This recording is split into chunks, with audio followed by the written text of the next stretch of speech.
नमस्कार दोस्तों, आपका बहुत बहुत स्वागत है आज की कहानी में। उम्मीद करता हूँ आप सब लोग अच्छे होंगे, खुश होंगे।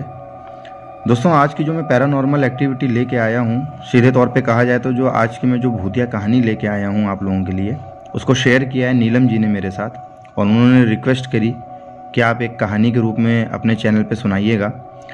तो चलिए दोस्तों, आज की कहानी शुरू करते हैं। उससे पहले अगर आप मेरे चैनल पर पहली बार आएँ तो प्लीज़ चैनल को सब्सक्राइब कीजिएगा, वीडियोज़ को लाइक कीजिएगा, शेयर कीजिएगा। दोस्तों, तो बात है सन 2002 की, जब नीलम की उम्र करीब 5 से 6 साल की रही होगी। नीलम कोलकाता शहर की रहने वाली थी। उसके नाना नानी जो थे वो गुजरात में रहते थे। तो एक दिन उसके नाना नानी नीलम के मम्मी पापा के पास जाते हैं और नीलम के मम्मी पापा से बोलते हैं कि अब हम लोगों की उम्र हो रही है और तुम्हारे पास एक लड़का ऑलरेडी है, तो नीलम को तुम हमारे साथ भेज दो, हम उसको पालेंगे पोसेंगे, उसको पढ़ाई लिखाएंगे, और जैसे जैसे वो बड़ी होगी तो हम लोगों का भी उम्र अब हो रही है तो वो हम लोगों की भी थोड़ी बहुत देखभाल करेगी, हम लोगों के पास भी एक सहारा रहेगा। नीलम के मम्मी पापा कुछ देर के लिए सोचते हैं, लेकिन फिर मान जाते हैं कि ठीक है। तो नीलम को सन 2002 में अपने उसके नाना नानी के साथ उसको गुजरात भेज देते हैं। खैर, नीलम गुजरात चली जाती है अपने नाना नानी के साथ और वहीं रहने लगती है। और अब बीच बीच में 4-5-6 महीने के गैप में वो अपने मम्मी पापा से मिलने के लिए कोलकाता आया करती थी। लेकिन अब जब वो कोलकाता आती थी तो घर जो था उनका काफ़ी बड़ा घर था और नीलम अपने रूम में अकेले सोती थी, अकेले रहती थी। तो जब जब वो कोलकाता आती थी तो उसको ये फील होता था कि उसके साथ कोई रह रहा है, उसको किसी के होने का एहसास होता था, लेकिन उसके साथ ना कोई बात करता था, ना ही उसके साथ कोई रहता था। लेकिन उसको ऐसा फील होता था कि वो उसके साथ कोई रह रहा है, उसके आसपास कोई रह रहा है, उसके आसपास किसी के होने का एहसास होता था नीलम को। साथ ही साथ जब जब वो अपने माँ बाप के पास मिलने आती थी, उसकी अचानक बहुत ज़्यादा तबीयत ख़राब हो जाती थी जब जब वो मिलने आती थी। ये सारी चीज़ें उसके मम्मी पापा को भी नॉर्मल तो नहीं लगी, लेकिन एक दो बार नीलम ने अपने मम्मी पापा से बोला भी कि मैं जब जब अपने रूम में अकेली रहती हूँ तो मुझे ऐसा लगता है कि कोई मुझे खींच रहा है, कोई मेरे बालों को सहला रहा है, कोई मेरे साथ चल रहा है, कोई मेरे साथ बैठ रहा है, कोई मेरे पास लेट रहा है, लेकिन कोई रहता नहीं है। तो ये सारी चीज़ें जब नीलम ने अपने मम्मी पापा को बताई तो नीलम के मम्मी पापा ने भी उसको डांटा, समझाया, बोला कि हो सकता है कि ये सब तुम्हारा भ्रम हो, ऐसा कुछ नहीं है। और जब जब वो अपने नाना नानी के यहाँ चली जाती थी तो सब कुछ उसके साथ ठीक हो जाता था। लेकिन ऐसा क्यों, ये बाद में पता चलेगा। लेकिन नीलम जब जब अपने मम्मी पापा के पास आती थी तो उसको ये फील होता था कि उसके आसपास कोई होने का उसको एहसास होता था। और जब जब वो कभी कदा लेटती थी रात में सोने के लिए अपने बेड पे, अपने रूम में अकेले, तो उसको ऐसा लगता था कि कोई उसकी बेडशीट जो है उसको खींच रहा है, कभी कोई उसको खींच रहा है, नीलम को खींच रहा है। कभी उसको लगता था कि उसकी नीलम के शरीर को कोई सहला रहा है, लेकिन जब वो आंखें खोलती थी तो उसके आसपास कोई नहीं होता था। खैर, ये सारी घटना उसके साथ घट रही थी। उसने 2-3 बार अपने मम्मी पापा को बताया भी, लेकिन उसके मम्मी पापा ने उसको डांटा, समझाया कि हो सकता है ये सब तुम्हारा भ्रम हो। और उसके बाद उसने जो उसके साथ अब घटना घटती थी वो अपने मम्मी पापा को बताने से हिचकती थी और वो अपने मम्मी पापा को नहीं बताती थी, क्योंकि उसको ये डर रहता था कि अभी मैं फिर से बताऊंगी तो फिर से मेरे मम्मी पापा मुझे डांटेंगे। तो अब वो अपने मम्मी पापा को बताना छोड़ देती है। लेकिन लगातार उसके साथ ये सारी घटनाएं होती थी जब जब वो अपने मम्मी पापा के पास जाती थी। खैर, ये सब होते हवाते सन 2020 आ जाता है। अब नीलम की उम्र करीब 22-23 साल की हो चुकी थी और सन 2020 में अब वो अपने नाना नानी के पास थी। तो तब वो अपने नाना नानी से बोलती है कि काफ़ी दिन हो गए हैं मुझे अपने मम्मी पापा से मिले हुए, तो मैं अपने मम्मी पापा के पास चली जाती हूँ और कुछ दिन वहाँ रहती हूँ और फिर रह के चली आऊँगी आप लोगों के पास। उसके नाना नानी भी तैयार हो जाते हैं कि ठीक है, बिटिया है अपने मम्मी पापा के पास जाने की सोच रही है, और उसके नाना नानी जो हैं उसको अपने मम्मी पापा के पास भेज देते हैं। फरवरी 2020 में नीलम अपने मम्मी पापा के पास आ जाती है और अब वहीं पे रह रही थी।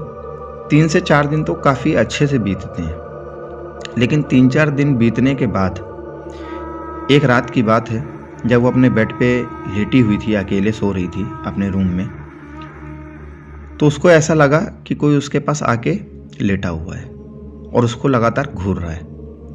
उसने जैसे ही आंखें खोली, जब उसको ये सारी चीज़ फील हुई, तो उसने जैसे ही आंखें खोली तो उसके आसपास कोई नहीं था। किसी तरीके से वो अपने आप को समझाती है और फिर सोने की कोशिश करती है। और सोने के करीब 1 से 1.5 घंटे बाद उसकी आंखें फिर खुल जाती है। इस बार उसको अपने रूम में ही किसी के रोने की आवाज़ सुनाई दे रही थी, लेकिन जब वो अपने रूम की लाइट जलाती है तो उसके रूम में कोई नहीं था। ये सब देखकर, ये सब फील करके उसको काफ़ी डर लगा। किसी तरीके से उसने अपनी वो रात निकाली, डरते हुए वो रात निकाली। अगले दिन सुबह होती है। वो अपने मम्मी पापा को ये सारी चीज़ें नहीं बताती है, क्योंकि उसको ये डर था कि कहीं उसके मम्मी पापा फिर से उसको डांटे ना। खैर, वो दिन सुबह डरी हुई थी। उसकी मम्मी उससे पूछती भी हैं कि क्या हुआ, काफ़ी डरी हुई है, गुमसुम है, लेकिन वो कुछ बताती नहीं है। और वो दिन भी पूरी तरीके से बीतता है और फिर से रात होती है। रात में फिर से उसके साथ वही सारी चीज़ें होती हैं। फिर से वो अगले दिन सुबह अपने मम्मी पापा को नहीं बताती है। ऐसे 3-4 दिन बीतते हैं और अब दिन आ जाता है 24 फरवरी 2020 का। उस रात मौसम काफ़ी ख़राब था, बारिश का मौसम था और वह नीलम अपने मम्मी पापा के साथ रात में करीब 9 साढ़े 9 बजे खाना पीना खा के अपने रूम में चली जाती है सोने के लिए। रूम में जैसे ही सोने के लिए जाती है, थोड़ी देर मोबाइल चलाती है, थोड़ी देर अपने नाना नानी से बात करती है, थोड़ी देर अपने फ्रेंड से बात करती है और फ्रेंड लोगों से बातचीत करने के बाद करीब 11 साढ़े 11 बजे वो मोबाइल रखती है, बंद करती है और सो जाती है। अब उसकी आँख खुलती है करीब 1 से 1.5 बजे के आसपास। और जब उसकी आँख खुलती है, वो वॉशरूम जाती है और वॉशरूम जाने के बाद जैसे ही वो वॉशरूम से अपने बेड, उसी के रूम में वॉशरूम था, तो जैसे ही वो वॉशरूम से बाहर आती है तो उसके जो कपड़े थे, जो उसके कपड़े अलमारी में थे, वो कपड़े पूरे के पूरे उसके बेड पे फैले हुए थे। ये सब देख के काफ़ी वो डर गई और उसको ये सोचने लगी कि ऐसा क्या है कि मतलब कि मेरे कपड़े सारे बेड पे किसने फैला दिए। वो अपने रूम की लाइट जलाती है। रूम में थी नहीं लाइट, क्योंकि उस रात मौसम काफ़ी ख़राब था। खैर, जैसे ही वो अपने बेड की तरफ बढ़ती है वो कपड़े हटाने के लिए, तो उसको ऐसा एहसास होता है कि उसके रूम में कोई एंट्री किया है, मतलब कि उसके रूम में कोई आया है, परछाई टाइप की। लेकिन जब वो चारों तरफ अपने मोबाइल की लाइट जला के जब वो अपनी चारों तरफ रूम में देखती है तो कोई नहीं था। लेकिन उसको ये पूरी तरीके से एहसास हुआ था कि उसके रूम में किसी की एंट्री हुई है और कोई परछाई उसके रूम में आई है। अपने दरवाजे की तरफ देखती है अपने रूम के, तो देखती है कि उसका दरवाज़ा तो बंद है अंदर से, तो कौन हो सकता है कि वो आया, कौन आया होगा। खैर, वो अपने पूरे रूम में देखती है, कुछ भी नहीं था। उसके बाद वो कपड़े हटाती है। कपड़े हटाने के बाद वो अपने बेड पे फिर से लेटती है और लेटने के करीब 10 से 15 मिनट के बाद ही उसको ऐसा एहसास होता है कि उसके बगल में कोई लेटा हुआ है और उसके पूरे शरीर को सहला रहा है। ये जैसे ही उसको फील होता है, वो अपने बेडशीट हटाती है और वो बेडशीट से मुंह बाहर निकालती है और देखती है तो बगल में उसके कोई नहीं था। ये सारी चीज़ें होने के बाद वो काफ़ी डरी हुई थी, काफ़ी डर लग रहा था उसको। और अब वो क्या करे, अभी अपने मम्मी पापा को बताएगी, रात के समय परेशान करेगी करीब 1-1.5 बजे, तो उसको ये डर था कि कहीं उसके मम्मी पापा फिर से उसको डांटे ना। खैर, वो अपने आप को किसी तरीके से समझाती है। अब वो फिर से अब डरते हुए अपना पूरी बेडशीट जो है, पूरी बेडशीट को अपने मुंह तक पूरा ओढ़ के लेट जाती है और भगवान का नाम लेने लगती है। 10 से 15 मिनट के बाद जब उसको ये फील हुआ कि हाँ सब कुछ नॉर्मल हो गया है, तो वो अपने बेडशीट से अपना मुंह निकालती है और अपने रूम, जो उसके रूम का दरवाज़ा था वो उसके सामने ही था, तो अपने दरवाजे की तरफ उसकी नज़र जाती है। और जैसे ही नज़र जाती है तो जो वो देखती है, उसके बाद मुझे नहीं लगता है कि किसी के साथ भी ऐसी घटना होगी तो वो भूल पाएगा। जैसे ही वो अपने बेडशीट से अपना मुंह निकालती है बाहर और दरवाजे की तरफ देखती है, तो देखती है कि एक अधेड़ उम्र का आदमी बिना कपड़ों के बड़ी बड़ी लाल आँखों से उसको एकटक घूर रहा है। ये देखते ही नीलम की आंखें बिल्कुल फटी की फटी, दिल जो है ज़ोरों से धड़कने लगता है।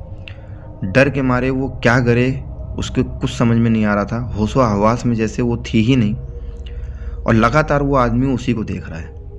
जिसके बाद वो फिर से किसी तरीके से पूरी बेडशीट को अपने मुंह के ढकती है और भगवान का फिर से नाम लेने लगती है। लेकिन अब जो मंज़र था उसके रूम का, वो आज तक वो नीलम भूल नहीं पाई है। अपने बेडशीट से जैसे ही वो अपने पूरे मुंह को ढकती है तो अब उसको ये एहसास होता है कि उसके पीछे की तरफ कोई आके लेटा हुआ है और उसके पूरे शरीर को सहला रहा है। खैर, किसी तरीके से डरते हुए वो अपने बेडशीट से फिर से मुंह बाहर निकालती है और पलट के जैसे ही देखती है तो वो देखती है कि वही जो अधेड़ उम्र का जो बिना कपड़ों का जो आदमी था वो उसके बगल में लेटा हुआ है। उसकी आंखें जो थी बिल्कुल लाल बड़ी बड़ी आंखें थी। नॉर्मल इंसान की इतनी बड़ी आंखें हो ही नहीं सकती हैं और बड़ी बड़ी आंखों से वो लगातार उसको घूर रहा है। अब नीलम चिल्लाना चाहती है, उससे बात करना चाहती है कि तुम कौन हो, क्या चाहते हो मेरे से, लेकिन ना ही उसके मुंह से कोई शब्द निकल रहा है और ना ही वो अपने बेड से उठ पा रही है। खैर, अब वो जो आदमी था, अब उसको साफ साफ वो आदमी दिखाई दे रहा था। बड़ी बड़ी आंखें, लाल आंखें उसको लगातार नीलम को घूर रही थीं। काफ़ी डरी हुई थी, दिल ज़ोरों से उसका धड़क रहा था। धड़कनें जो थी वो काफ़ी हाई प्रेशर के साथ चल रही थी उसकी। उसको ऐसा लग रहा था कि आज शायद से उसका वो आखिरी रात है। और अब वो आदमी नीलम के शरीर की तरफ बढ़ता है। एक एक करके नीलम के जो कपड़े जो उसने पहने हुए थे उस रात, वो कपड़े एक एक करके उतरने लगते हैं और वो आदमी उसके शरीर की तरफ बढ़ के उसके शरीर को फील करने लगता है। और जैसे ही वो आदमी 2 कदम और बढ़ता है नीलम की तरफ, तो जिस नीलम के मुंह से एक शब्द नहीं निकल रहा था, वो इतनी तेज़ से चीखती है कि जिसकी चीख की आवाज़ सुन के उसके माँ बाप उसके बगल के वाले रूम में लेटे हुए थे, सो रहे थे। उसके माँ बाप को वो चीख सुनाई देती है और वो तुरंत उस अपनी बेटी की चीख सुन के उनकी आंखें खुलती है और वो तुरंत अपनी बेटी के रूम तक भाग के आते हैं, नीलम के रूम तक, और दरवाज़ा खोलते हैं। दरवाज़ा खोलने के तुरंत बाद ही ना उस रूम में कोई शख्स दिखाई देता है और उस रूम का जो माहौल था वो पूरा चेंज हो चुका था अचानक ही। और वो जो आदमी था नीलम के पास, वो आदमी भी अचानक गायब हो चुका था। नीलम की ये हालत देखकर उसकी मम्मी काफ़ी डरती हैं, घबराती हैं और नीलम से पूछती हैं कि क्या हुआ, ऐसी कैसे हालत तुमने अपनी कर रखी है। नीलम के मुंह से अभी भी कोई शब्द नहीं निकल पा रहा था, सिर्फ चीख के अलावा उसके मुंह से कोई भी शब्द नहीं निकल पा रहा था। वो बहुत कुछ बताना चाह रही थी, बहुत कुछ बयां करना चाह रही थी अपने मम्मी पापा के पास, लेकिन कुछ भी चीज़ वो नहीं बता पा रही थी। खैर, अब वो उसकी मम्मी उसके साथ उस रूम में उस रात रुकती हैं।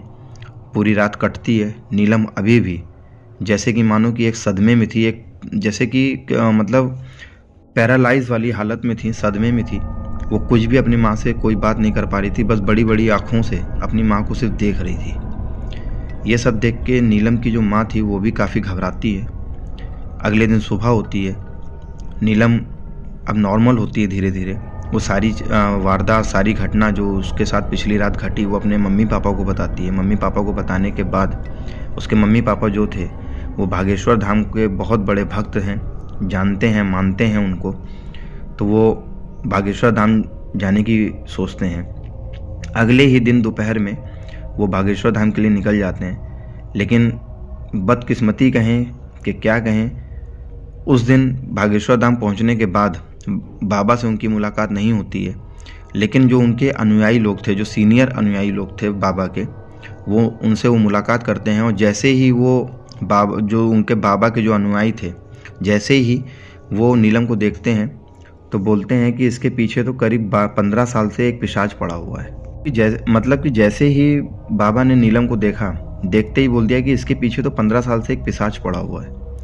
ये सब सुन के नीलम के मम्मी पापा काफ़ी घबराते हैं। नीलम की हालत अभी भी बिल्कुल बदहवास थी, लेकिन किसी तरीके से वो बाबा को पूरी अपनी घटना बताती है कि मेरे साथ ऐसा ऐसा कब से हो रहा है। और उसको ये सारी चीज़ें जब वो 5-6 साल की थी तब से उसको ये सब फील हो रहा था। बाबा पूजा पाठ करवाते हैं। पूजा पाठ करवाने के बाद महीने 1.5 महीने तक काफ़ी मतलब पूजा पाठ चलती है उनके घर पे। नीलम के साथ बाबा वक्त गुजारते हैं, पूजा पाठ करवाते हैं और उनको नीलम को जाप बताते हैं, नीलम को ताबीज़ देते हैं। ये सारी चीज़ें वो पहनती है, जाप करती है डेली। 1-1.5 महीने तक उसका इलाज चलता है बाबा के पास। और करीब अप्रैल निकल जाता है। अप्रैल निकलने के बाद नीलम अब नॉर्मल थी और शायद से उस दिन का दिन है और आज का दिन है, नीलम के साथ ये सारी घटनाएं फिर दोबारा नहीं हुई। तो ये थी दोस्तों आज की भूतिया कहानी, एक पिशाच की भूतिया कहानी जो शायद से नीलम के जिस्म का भूखा था और वो नीलम की जिस्म को चाहता था, लेकिन बागेश्वर धाम के बाबा की मदद से, उनकी पूजा अर्चना से, उस पिशाच से उसको छुटकारा दिलाया उस बाबा ने। तो ये थी दोस्तों आज की कहानी। उम्मीद करता हूँ आप लोगों को कहानी अच्छी लगी होगी। अगर कहानी अच्छी लगी हो तो प्लीज़ चैनल को सब्सक्राइब कीजिएगा, वीडियोज़ को लाइक कीजिएगा, शेयर कीजिएगा। तब तक के लिए धन्यवाद।